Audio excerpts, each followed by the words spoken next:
Hi everyone, welcome back to another episode of One to Step. In today's video, I'm going to show you how to fix Messenger nickname bug. Let's say you've created a nickname on one of your friends on Facebook Messenger, but now as you log into your account, you're no longer being able to see the nickname or your nickname has disappeared. So in this case, there are a couple of things you can try out. The first thing to do is make sure that your Facebook Messenger application is updated.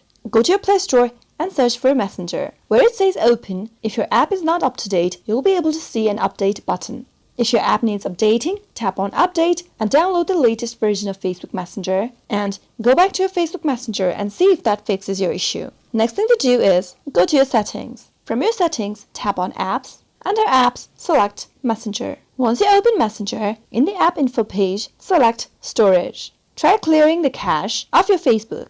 Go to the bottom right and tap on Clear Cache and tap on Clear Data at the bottom left. From the pop-up, select OK. Now, after you do that, go back to your Facebook Messenger app and log into your account and see if that fixes your issue. Those were some of the fixes you can try out whenever you're not being able to see the nickname that you've set on Facebook Messenger. I hope you found the video to be helpful. If you did, go ahead and give us a thumbs up. Comment down below in the comment box if you have a question or a feedback for us. I'll soon be back with more tutorial episodes. Goodbye till then.